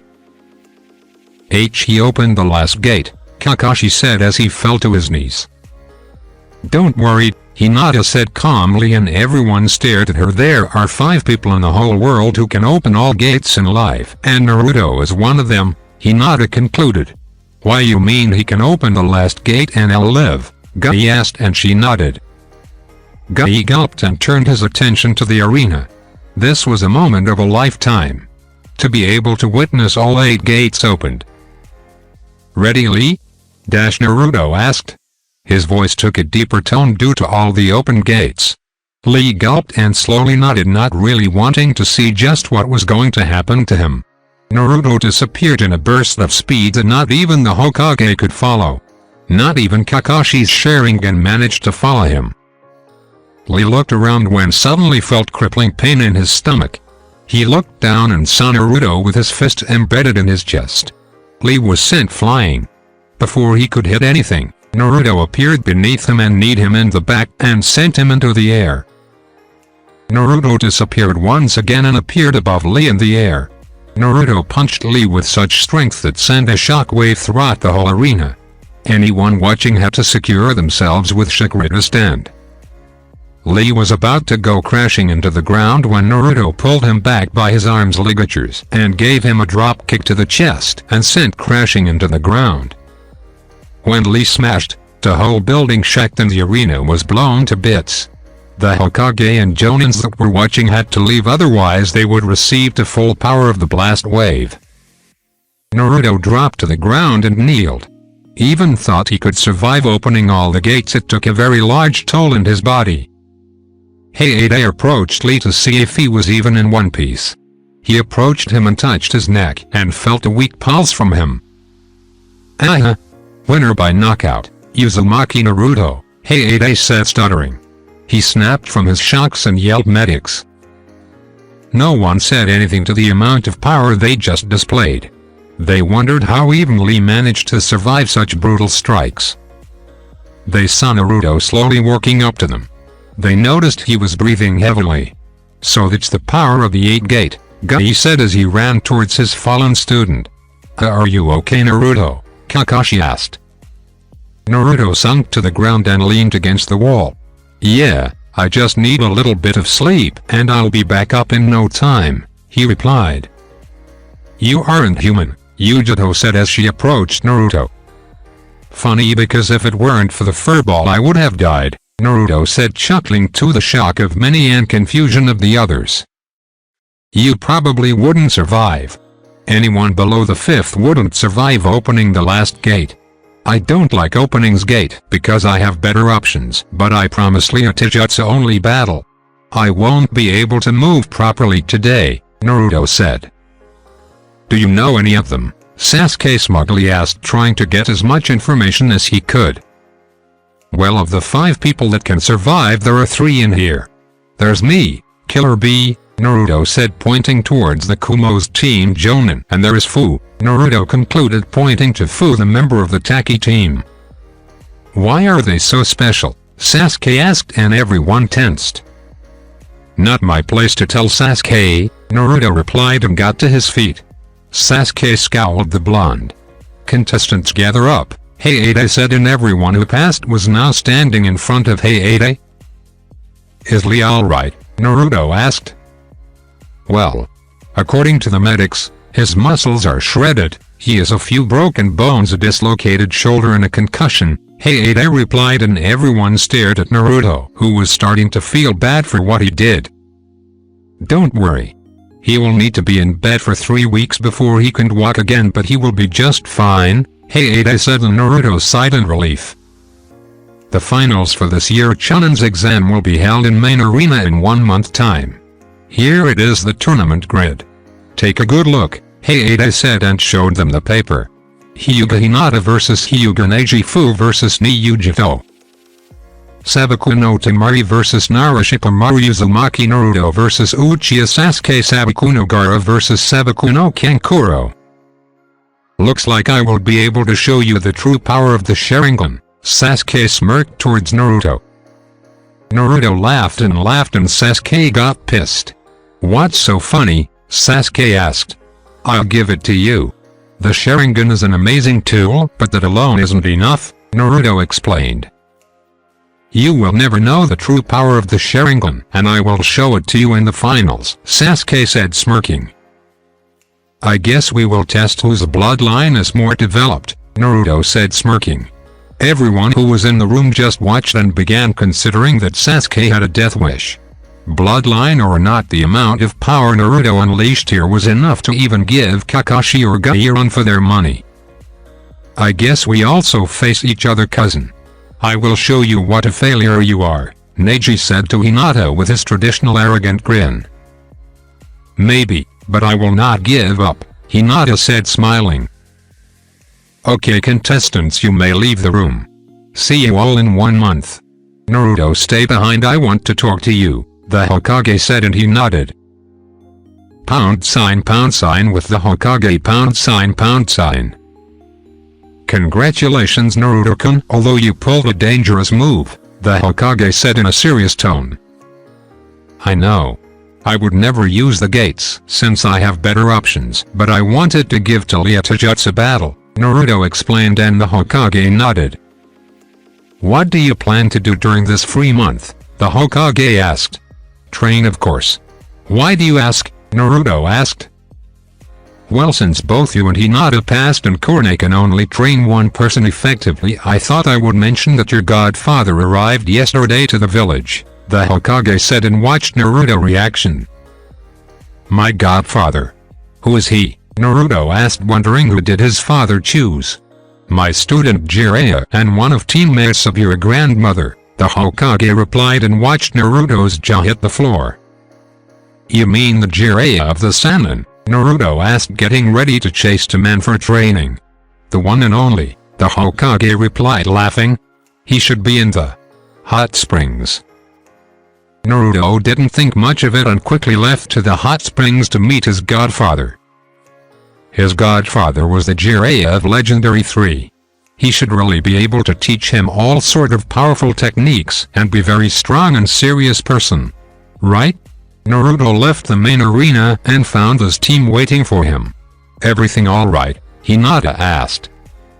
Yeah, the old man just told me my godfather was in town. I didn't even know I had one, Naruto replied, chuckling. Godfather? Who is he? Kurone asked. Jiraiya of the Sannin, Naruto said, and laughed at their faces. I know, I had the same reaction when Gigi told me. How are we doing this, sensei? Naruto asked. Well, I can't train you at the same time, otherwise it would unfair, as you will probably face each other in the finals, Kurone said. You can give your full time to Hinata-chan. I'll pester my godfather for some training, Naruto said. Okay, Kurone replied. See you later at Homeheim, Naruto said. He kissed her cheek and left. Pound sign Konoha's hot springs, pound sign. Naruto walked through Konoha heading towards an objective. Meet his godfather at the hot springs. Konoha's hot springs were relatively small when compared to other exotic destinations, but it was enough for a village like Konoha. Naruto calmly walked through the village. He was still tired from opening all the gates and got berated by Kurama, who had to heal him. No pain, no gain, right? Naruto quickly arrived at his destination and found it surprisingly calm on the outside. Normally in a warm day like this one should find the hot springs with more guests. In the end it was better this way. Naruto entered the hot springs and made his way towards the reception desk. Sitting in the chair behind the desk was a woman around 40 years old. She had neck-length black hair and brown eyes. Good afternoon. I would like to know if there's someone called Jiraiya using the hot springs, Naruto asked. Not that I'm aware of, dear, she replied, and Naruto raised an eyebrow at her kind tone. There is a couple of kunoichis, but the male section is completely empty, she finished, she explained. Naruto sighed and walked out. When he came outside he noticed that Baisu was there. Peeping on women again, closet pervert, Naruto asked, making Baisu jump. Such rude comment. I'm a gentleman, Baisu explained. Sure. That's why you are blushing and have a small trickle of blood on your nose, Naruto said, pointing at him. Nonsense, Baisu said, waving him off. Shouldn't you be training? I heard you will be facing Uchiha Sasuke. He's a prodigy, you know, Baisu said. Yes, Sasuke is great, I know. Once I drive his ass to the ground in front of everyone, no one will say that again, Naruto smirking. You really think you can defeat an Uchiha? Nonetheless, the Rookie of the Year, Baisu asked. Even a G9 can kill a cage, Naruto replied, much to the surprise of Baisu. Besides, instead of peeking, shouldn't you be training Konohamaru? Naruto asked. Bisa thought for a moment and came with a perfect excuse for being there. I was testing the hot water to see if it was good so that Konohamaru could train chakra control, Bisa stated, smugly rubbing the bridge of his nose. Does he think he fools anyone? Naruto thought. Naruto was about to reply when they heard giggling coming from the hot springs roof.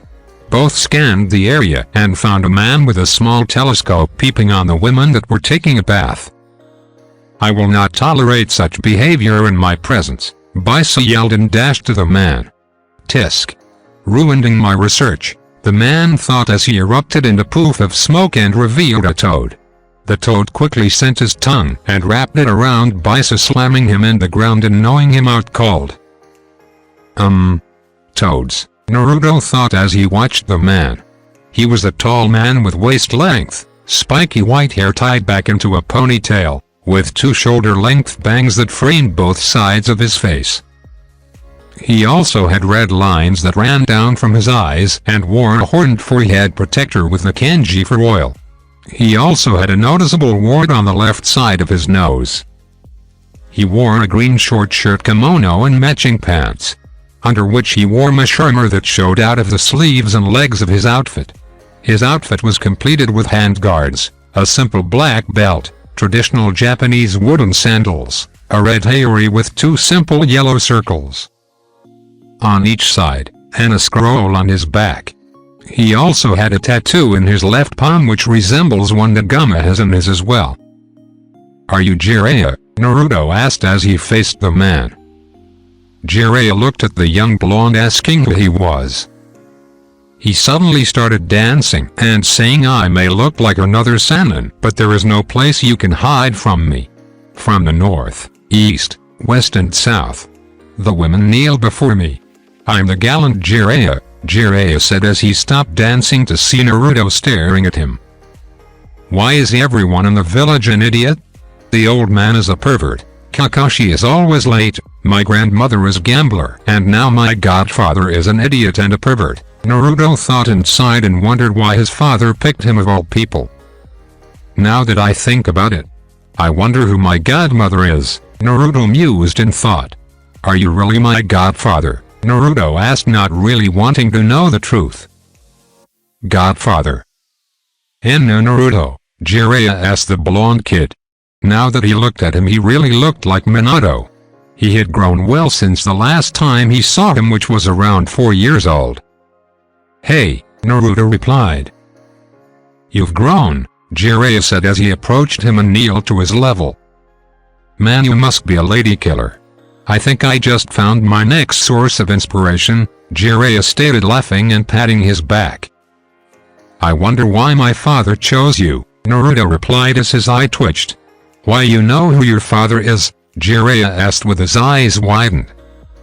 Yeah, I've known since I was 5.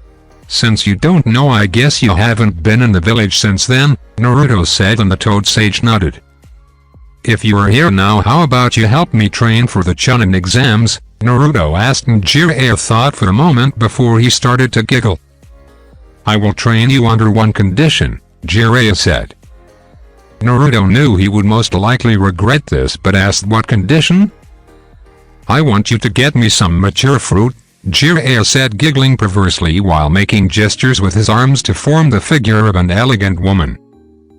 Naruto facepalmed before a grin came to his lips. I have something better for you, Naruto said, smirking, to which Jiraiya raised an eyebrow. He activated his Sharingan, displaying his full power to Jiraiya. Before Jiraiya could even say anything, Naruto locked eyes with him and said Majin, harem viewing technique, and Jiraiya was dragged into some hot springs that kinda looked like Konohas but they weren't. Jiraiya-kun, a blonde girl said as she was approaching Jiraiya, who was already submerged in the water. The girl had light blonde hair and brown eyes with a purple diamond-shaped mark on her forehead. She has a slender frame, but what really stood out were her DD cup breasts. Tsunadeheim, I knew you loved me. Come here, Jiraiya said as he nearly passed out from blood loss. Did he say Tsunade? Oh hell no, Naruto thought before he abruptly ended the technique. Jiraiya pouted. You stay away from Bachan, you pervert, Naruto yelled, pointing at him. Bachan? And Sharingan? You have a lot to explain, Jiraiya said in a serious tone. Fine, but you can't tell anyone yet. What do you want to know first? Naruto asked. How do you have the Sharingan? Jiraiya asked. My father never told you, but my grandfather was Uchiha. Madara, Naruto said and smirked at his face. Jiraiya was mopping with floor with his jaw. Madara? It can't be, Jiraiya said, stuttering and allowing his brain to process the information. From what my father told me, Madara Gigi didn't die in his fight with Hashirama Gigi. Years later my father was born, and when my Madara Gigi's wife died he left my father in the village, Naruto explained, and Jiraiya nodded dumbly. What do you mean from what your father told you? Jiraiya asked curiously. I don't really know how he did it, but when I awakened my Sharingan at 5 years old he appeared in my mindscape and explained everything, Naruto explained. It certainly is possible that Brat was always a genius, Jiraiya thought as he processed the information. I wonder how you never found out, Naruto said and snapped Jiraiya from his thoughts, getting a confused face from him. What I mean is that, for example, the Rasengan he created was derived from the tailed beast ball. He saw it with his Sharingan. He couldn't copy it, but he could see how it worked, and after a bit of effort he created this, Naruto said and extended his hand, showing his perfect Rasengan. You can do the Rasengan. Who taught it to you? Jiraiya asked. It wasn't every day you saw a 14-year-old pull an A-rank jutsu. No one. I read my father's scroll and trained. But I prefer the Reikiri or the Chidori for battles. I only use the Rasengan when I need to destroy something, Naruto said, grinning. Reikiri? Jiraiya asked, and his face paled when he saw Naruto's hand sparkle in electricity. What kind of monster are you? Jiraiya asked. A fox, Naruto replied, laughing his ass off when Jiraiya's jaw dropped. I think you can't surprise anymore. Now tell what that was about Tsunade being your grandmother, Jiraiya said.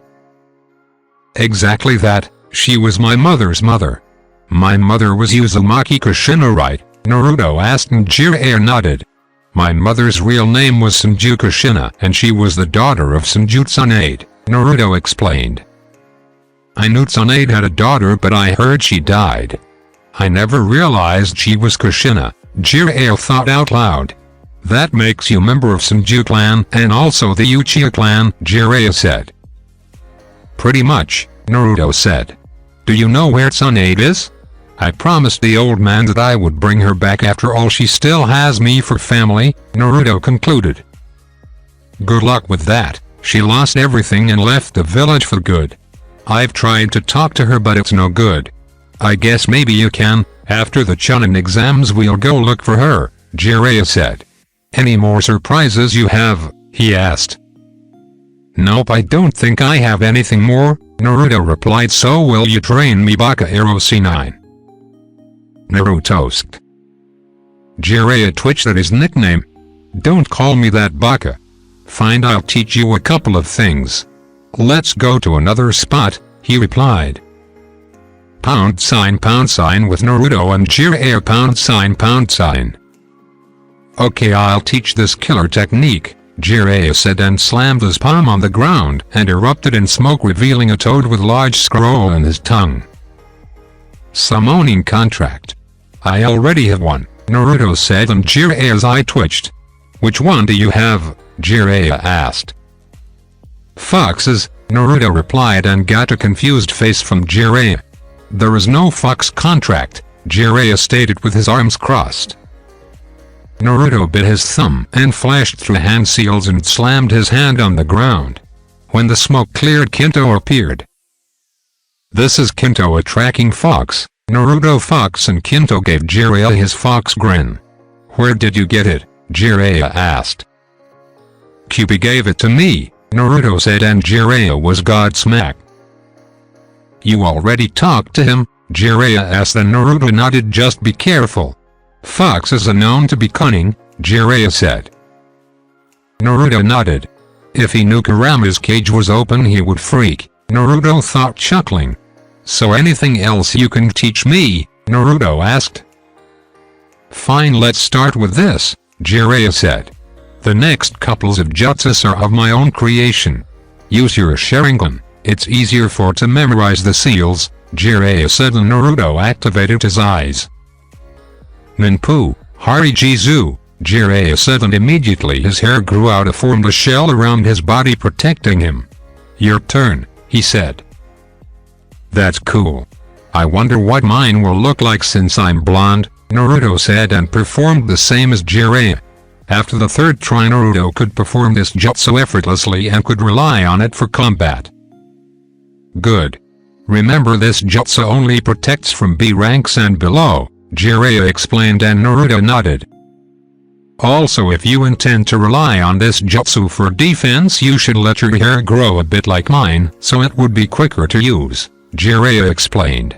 Now, I want to check if your Rasengan is up to the standards. Clash it with mine, Jiraiya said, and Naruto raised an eyebrow. I want to see if the compression, rotation and general power is good enough, Jiraiya explained, and Naruto nodded, and both jumped back a few meters facing each other.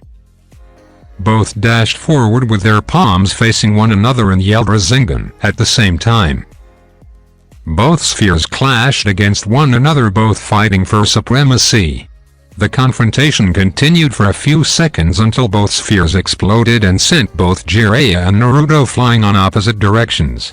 They quickly regained their sense and landed on the ground without much trouble. Your Rasengan is good, Jiraiya said. Oh, by the way, who are you facing in the finals? He asked. I'm facing the last Uchiha, Naruto said, chuckling. He'll be in one hell of a ride when he finds out he isn't the last Uchiha, Jiraiya said, laughing. Tiro-C9, Naruto called out, and his sensei's eye twitched. You trained my father, right? He asked, and Jiraiya nodded before he continued. Do you know how he trained the Hiraishin? He asked. What do you mean? Jiraiya asked, until the realization hit him. Don't tell me you can use it as well, he asked. Yes, I finished my version of the Shiki formula a couple months ago, but it's hard for me to do multiple jumps in quick succession. I tend to crash into something, Naruto explained. You said you finished your version of the Shiki formula, Jiraiya stated with his hand on his chin. How good are you with seals? He asked. Seal Master level 10, Naruto stated, and Jiraiya crossed his arms and pouted, muttering something in genius blondes. I know your father used to train by placing Hiraishin seals on multiple places, making it kinda like a circuit. I believe he also trained his own agility and flexibility as well. He had the same problem as you when he first began, Jiraiya explained. Thanks, I'll do that, Naruto said. Tiro-C9, I've been wondering, do you know who my godmother is? He asked, and Jiraiya raised an eyebrow. Godmother? I believe your mother chose Hyuga Hana. After all, Hana and Hiashi were your parents' best friends, Jiraiya explained while reminiscing about a few fun memories. Hinata-chan's mother. Who would have known? Naruto said. What make it so surprising? Jiraiya asked. Hinata is my girlfriend, Naruto stated, and that sent Jiraiya into a fit of perverted giggles, making Naruto's eye twitch and wonder if it was wise to tell him that. I knew you were a heartthrob, you were going to make me richer. Just like your parents, Jiraiya said. What do you mean? Naruto asked, confused, but when it came to his godfather he already expected anything. I'm the author of these amazing books, Jiraiya said, and took an already too familiar orange book from his clothes.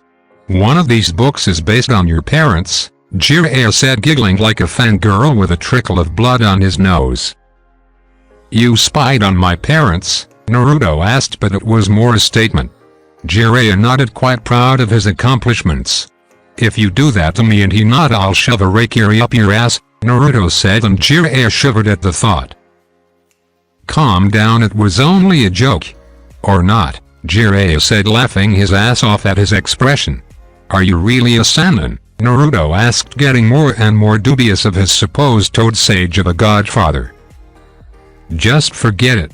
Let's continue the training, Jiraiya said and thought for a moment. Have you tried to use the Kyuubi's power? He asked. I already can the Kyuubi's full power, Naruto said, much to the shock of Jiraiya.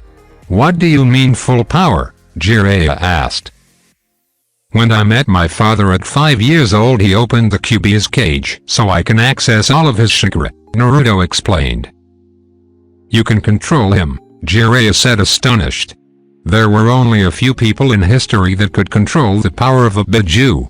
They were Yagura the Senbi Jinchuriki, and Killer Bee the Hacker Bee Jinchuriki. That's the point. You don't control them, you work with them, Naruto explained.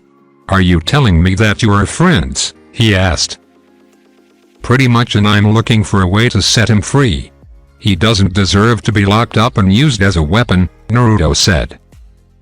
You don't seem crazy, so if you were trying to set him free and Minato opened the cage, I assume it wasn't his fault that Kyuubi attacked 14 years ago, Jiraiya said. Exactly, when I was being born someone attacked my mother and removed the Kyuubi from her. Then he used the Sharingan to control him and attacked the village, Naruto explained. But only Madara managed to control him, Jiraiya said. I know that from the history books, however my father knew it wasn't Madara. After all, my father would recognize his father's chakra signature, Naruto said. That makes more sense. Your father was a seal master, there was no way the seal would break with him present, Jiraiya stated. Should I tell him about the Akatsuki? He seems much more mature than children of his age and he already is strong, Jiraiya thought. I wasn't planning on telling you this, but I see that you are mature enough to understand, Jiraiya said in a very serious tone. What is it now? Naruto asked. There is a group of S-ranked criminals called Akatsuki and they're after the Biju, Jiraiya said. Why can't my life be simple? Naruto said as he sat on the ground. My life since birth has been an S-rank mission. I'm hated by almost everyone and now I'll be chased by cage-level ninjas, he said, sighing. You will have it rough, but you have people that care about you. You have me, the Hokage, your girlfriend, and I bet you have more friends, Jiraiya said, and Naruto slowly nodded. Cling to those that care about you and ignore the rest, he concluded. I guess, Naruto said. What's your dream? Jiraiya asked. To become Hokage, Naruto said with a small smile. The same dream as both his parents. I'll do my best to guide you there, Jiraiya thought. Then don't give up. Fight for what you want, Jiraiya said. I never give up and I never surrender, for that's my ninja way, Naruto said with renewed vigor as he jumped to his feet. Jiraiya smiled. Naruto remembered him so much of Minato and Kushina it was scary. He had Minato's intellect with Kushina's personality. Let's go, I'll treat you to some dinner, Jiraiya said. Yes, ramen, here we go, Naruto said, and Jiraiya froze. No, not ramen, Jiraiya thought while he cried anime tears in his mind. That's it for this video. I hope you all enjoyed the video. Don't forget to like the video, subscribe to the channel, and follow me on my other social media accounts. Anime God here, and I'm signing off.